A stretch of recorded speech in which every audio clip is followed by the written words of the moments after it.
जय माता दी दोस्तों, मेरा नाम है दीप्ति और आपका मेरे चैनल पर बहुत बहुत स्वागत है। आज मैं आपके साथ सरल और संपूर्ण पूजा विधि शेयर कर रही हूँ शारदीय नवरात्रि की। शारदीय नवरात्रि की आप सभी को ढेरों सारी शुभकामनाएं।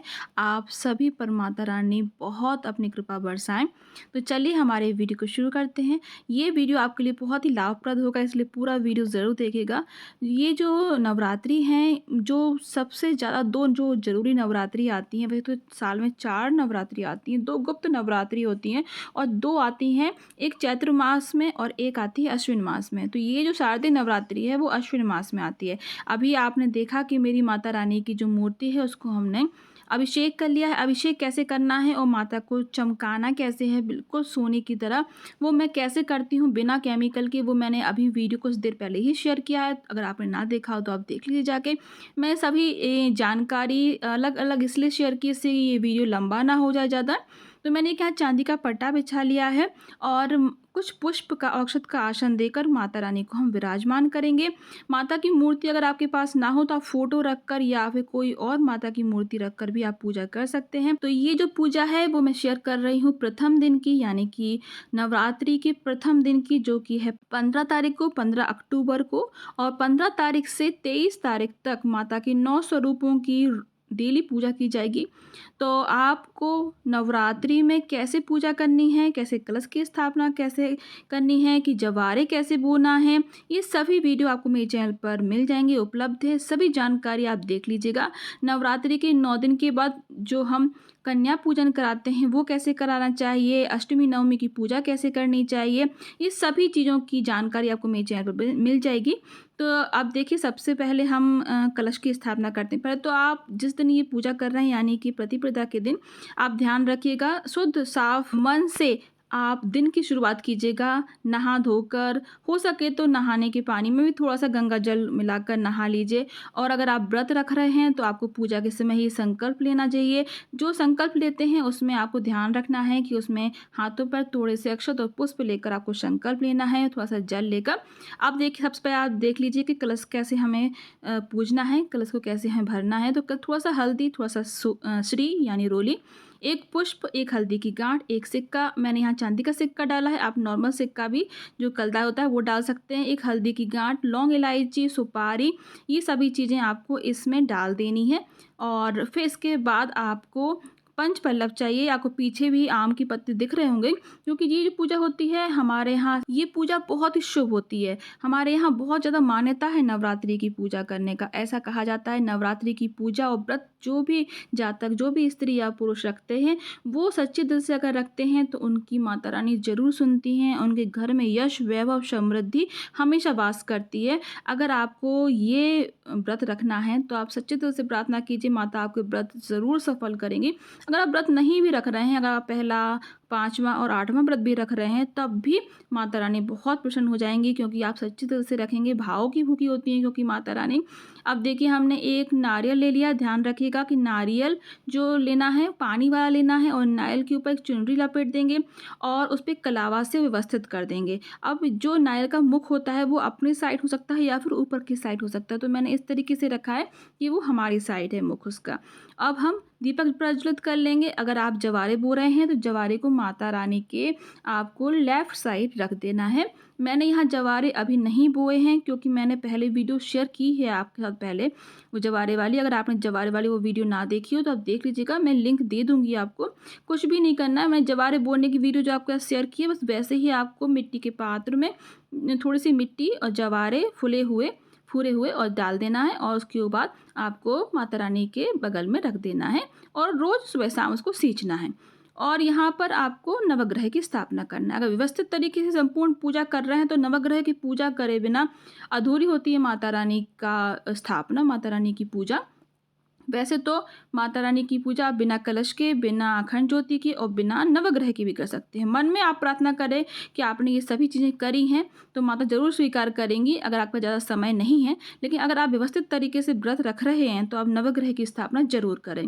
यहाँ नवग्रह के लिए मैं 9 ढेर बना लिए हैं, 9 ग्रह बना लिए हैं। उन सभी पर हम चावलों की ढेर पर एक-एक सुपारी रखेंगे। ध्यान रखिएगा सुपारी ही रखना है। बहुत सारे लोग यहाँ पर हल्दी की गाँठ भी रखते हैं। तो जैसा भी आपको उत्तम लगे आप करिए। वैसे तो मान्यता सुपारी की ही है।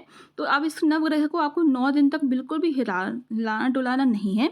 आप बस माता रानी के आस-पास थोड़ी सफाई कर लें और सुबह शाम की पूजा कर लें। अखंड ज्योति जला रहे हैं तो ध्यान रखिएगा, माता रानी से प्रार्थना कीजिएगा कि अखंड ज्योति आपकी 9 दिन तक जलती रहे और वो अपनी जो कृपा है उस पर हमेशा बनाए रखें। तो अगर आप सुबह शाम दीपक जलाकर पूजा कर रहे हैं तब भी आप कर सकते हैं। क्योंकि अगर अखंड ज्योति जल रही है तो फिर आप घर को खाली छोड़कर नहीं जा सकते, इस बात का ध्यान रखिएगा। और उसके कोई नियम होते हैं, जैसे नीचे सोना पड़ेगा, सोना चाहिए नीचे ज़मीन पर, और बहुत ज़्यादा नियम ब्रह्मचर्य का पालन भी करना पड़ता है। तो अपने हिसाब से सोच लीजिए कि आप कितना कर पाएँ उतना ही अच्छा है, क्योंकि आप एक बार अगर कोई नियम बनाते हैं तो उसको पूरा भी ज़रूर कीजिएगा, या फिर आप मन में ऐसा कोई नियम ना बनाएँ और साधारण माता की पूजा करें। अब हम नवग्रह को टीक देंगे, कलश को पूजा कर लेंगे और हमारे गणेश जी का पूजन कर लेंगे और दीपक का पूजन करेंगे, और सबसे बाद में हम माता रानी का पूजन करेंगे। माता को रोली श्री अर्पित करेंगे, पुष्प अर्पित करेंगे, जितना हो सके लाल से लाल चीज़ों का इस्तेमाल कीजिएगा। लाल पुष्प, माता के लिए लाल पोशाक और लाल चुनरी सभी चीज़ें अर्पित कीजिएगा। और अगर आपके पास माला है तो आप माला अर्पित कीजिएगा। मेरे पास माला है, पर मैं माला माता रानी को यहाँ पर पुष्प अर्पित कर रही हूँ, पर माला अर्पित इसलिए नहीं कर रही क्योंकि माला से वो पूरी ढक जाएँगी, वो दिखेंगी नहीं। इसीलिए हम अपने भाव स्वरूप प्रार्थना करेंगे कि मैंने माला पहना दी है माता को। अब गणेश जी को दूबा, अक्षत और जनेऊ और कलावा हम अर्पित करेंगे, वस्त्र रूपी कलावा। और जितने भी नवग्रह बनाए हैं हमने, उनको भी हम थोड़ा-थोड़ा सा एक कलावा का टुकड़ा काट-काट कर, तोड़-तोड़ कर इसमें पहना देंगे। ध्यान रखिएगा नवग्रह को ज़्यादा हिलाना-डुलाना नहीं है हमें। कोशिश कीजिएगा, अगर पूजा में थोड़ा हिल भी जाते हैं तो कोई बात नहीं, लेकिन कोशिश कीजिए कि हिले ना। अब हमने नवग्रह को कलावा अर्पित कर दिया है। माता को गुड़हल के फूल बहुत प्रिय होते हैं, तो गुड़हल के फूल अर्पित कर देंगे। गणपति जी को भी लाल पुष्प बहुत पसंद होते हैं, पीले पुष्प पसंद होते हैं, और माता को गुलाब के फूल बहुत पसंद होते हैं। तो ये सभी चीज़ें आप पैसे इंतजाम कर कर रख लें और इस तरीके से आप करें। एक चीज़ का ध्यान रखिएगा, घर के दरवाजे पर आप बंधन बारा यानी कि आम के पत्तों से जो तोरण होता है वो बांधकर ज़रूर आप अपने घर के दरवाजे पर रखें। और एक दिन पहले ही व्यवस्था बना लें, पूरी साफ सफाई आपकी हो जाए, घर में सारा स्वच्छ माहौल हो, सारे हर एक कोने पर आप गंगा जल से छिड़काव कर दें। जहाँ पर आप पूजा करने वाले हैं वहाँ तो विशेष अच्छी तरीके से सफाई करें, कोई जाला वाला ना हो, पहले से ध्यान रखिएगा। और चौकपुर का पट्टा बिछाकर और पूरब की तरफ मुख कर कर आपको बैठ जाना है। अब माता की लिए हमने इत्र यहाँ समर्पित किया है, सभी जगह सुगंधित माहौल कर दिया है, चुनरी अर्पित कर दी है, और गणपति जी को मैंने दूबा अर्पित कर दी है। यहाँ एक हल्दी की गांठ आपको दिख रही होगी। ऐसा कहा जाता है नवग्रह के साथ आपको एक हल्दी की गांठ भी जरूर रखना चाहिए, ये हमारी परंपराओं में, हमारी मान्यताओं में है। अब मैंने यहाँ पंचमेवे का प्रसाद लगाया है और यहाँ मैंने हलवे का प्रसाद लगाया है। देखिए, आप माता रानी को जो भी अपने प्रेम से जो भी आप बना कर खिलाएंगे ना, तो वो सबसे ज़्यादा उत्तम होता है। बाहर की मिठाई तो हर कोई खिला सकता है, लेकिन घर की बनाई हुई कोई चीज़, अपने हाथों से बनाई हुई चीज़, उसमें जो प्रेम होता है वो बाहर की मिठाइयों में कभी नहीं आ सकता है। इसलिए कोशिश कीजिएगा कि घर की बनी हुई कोई मिठाई हो, लड्डू हो, बर्फ़ी हो, माता रानी के लिए आप बना कर रखें। अब मौसमी फल अर्पित कर देंगे भगवान जी को, हमारे गणपति जी को और माता रानी को धूप अर्पित करेंगे, सुगंधित माहौल कर देंगे, धूप से आरती कर देंगे। और यहाँ पर माता रानी के लिए जल ज़रूर आप अर्पित करें। बहुत पूजा मैंने ऐसी भी देखी हैं कि पूरी पूजा हो जाती है, सभी कुछ होता है, लेकिन माता रानी के लिए जल नहीं अलग से रखते हैं पीने के लिए। ये सब गलती बिल्कुल भी नहीं कीजिएगा। हर एक जानकारी मैं आपको दे रही हूँ इसीलिए कि कोई गलती ना हो आपसे। तो अब मैंने यहाँ पर जो नारंगी वाला सिंदूर होता है वो भी अर्पित किया है माता को, और वो अपने मांग में भर लिया है, क्योंकि ऐसा कहा जाता है कि माता को हम टीका लगाकर अपने मांग में भरते हैं तो इससे सुहाग बढ़ता है। सुहाग लेना हर एक पूजा में माता से बहुत उत्तम होता है। अब मेरे पास यहाँ कमल का फूल है। देखिए, कमल का फूल बहुत आसानी से नहीं मिलता है, लेकिन माता की कृपा से मुझे मिल गया, तो मैंने माता को वो अर्पित कर दिया है। जितना अच्छे से अच्छा हो सके आप करने की कोशिश कीजिएगा। हम मन में जैसा सोचते हैं माता रानी वैसी ही हमारी व्यवस्था बना देती है, इसलिए अच्छे से अच्छा सोचिए, अच्छे से अच्छी आपकी व्यवस्थाएं बन जाएंगी। ये मेरा पूरा विश्वास है माता रानी के ऊपर। माता रानी से मेरा विशेष लगाव है। मेरे सभी भगवानों में मेरी माता रानी, मेरी मैया, मेरी मयूर सबसे ज़्यादा मेरी प्रिय हैं। इसीलिए मैं सोचती हूँ उनकी पूजा में कोई भी कमी ना रहे, और फिर भी अगर कोई कमी रहती है तो फिर माता रानी समझती हैं मेरी मजबूरी को। तो ये देखिए हमने जो चुनरी पहनाई थी वो थोड़ी-सी टेढ़ी हो गई, तो चुनरी को हम ठीक कर देंगे। मैंने यहाँ कलश के ऊपर माला पहना दी, क्योंकि मैया पे पहनाएँगे तो थोड़ी-सी वो ढक जाएँगी। अब दुर्गा चालीसा का पाठ मैं करती हूँ और सप्तशती का पाठ करती हूँ, तो वो किताब भी रख लेंगे, उसको भी पूज लेंगे। 16 श्रृंगार माता को अर्पित करेंगे, 16 श्रृंगार ना हो तो 5 श्रृंगार तो ज़रूर अर्पित करें।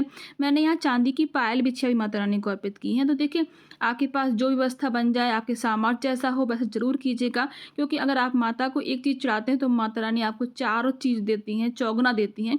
इसलिए अच्छे से अच्छा करने की कोशिश कीजिएगा। अब हमें नवग्रह के आसपास मैंने फूल अर्पित किए हैं, जिससे कोई टच ना हो ज़्यादा, और यहाँ दक्षिणा अर्पित कर दी है, जो भी हमारी पूजा में कमी रह जाए तो वो पूरी हो जाए। अगर आप यहाँ पर हवन कर रहे हैं तो हवन भी आप बहुत ही साधारण तौर पे कर सकते हैं। मैंने अपनी 2 जो पिछली वीडियो बनाई थी, आपके साथ शेयर की थी, उसमें मैंने शेयर किया था कि आपको हवन कैसे करना है। आप इसे कपूर की आरती कर और कपूर की आरती करने के बाद, आचमन करने के बाद आप इसमें एक घी में डुबोकर लौंग इलायची का जोड़ा ज़रूर अर्पित करें। अगर आपके पास पान है तो पान के ऊपर भी आप लौंग इलायची का जोड़ा अर्पित कर सकते हैं। अगर प्रथम दिन नहीं कर पा रहे हैं तो अष्टमी के दिन पान के ऊपर लौंग, सुपारी और इलायची ज़रूर अर्पित करें, और फिर वो आप अग्निदेव को समर्पित कर दें। जो भी आप भोग प्रसाद लगाते हैं वो अग्निदेव को यानी कि हवन में ज़रूर डालें। आप हवन कुंड को ज़रूर पूजिए और 5 बार पहले घी से आहुति कर लीजिए, फिर आपको हवन सामग्री से आहुति करना चाहिए। अपने गोत्र का नाम, अपना नाम, अपने पंच देवताओं का नाम, गुरु मंत्र जो हो आपके पास वो, और माता रानी के जो मंत्र आते हों उनकी आहुति आप ज़रूर दें। ध्यान रखिएगा आपको स्वाहा बोलना है बाद में। जब भी आप कोई मंत्र बोलते हैं 3 उँगलियों से आपको ये जो हवन है वो करना चाहिए, और डायरेक्ट हवन कुंडी में ही हवन का सामान जाए, यहाँ वहाँ ना जाए, इस बात का विशेष ध्यान रखिएगा अगर आप बड़े स्तर पे कर रहे हैं तो। अब हमने आहुति कर लिए, कपूर डाल दिया, इसमें लौंग इलायची का जूड़ा डाल देंगे, प्रसाद भोग जो आपने बनाया है वो डाल देंगे, और फिर हम पानी से आचमन कर देंगे। बिना मीठा डाले हवन अधूरा होता है, और बिना आचमन करे हवन अधूरा होता है, इसका ध्यान रखिएगा। तो यहाँ पर हमारा हवन हो गया। आप चाहें तो 9 दिन भी हवन कर सकते हैं, नहीं तो आप 5 पहले दिन, 5वें दिन और अष्टमी के दिन भी हवन कर सकते हैं। इसके बाद आप पाठ ज़रूर कर लीजिएगा, जो भी आप पाठ करते हैं, जो भी आपने संकल्प लिया हो। तो चलिए आज का ये वीडियो हम यहीं समाप्त करते हैं। आज का ये वीडियो अगर आपको पसंद आया हो तो प्लीज़ लाइक कीजिएगा, शेयर कीजिएगा, और न्यू है तो सब्सक्राइब कर लीजिएगा। जय माता दी।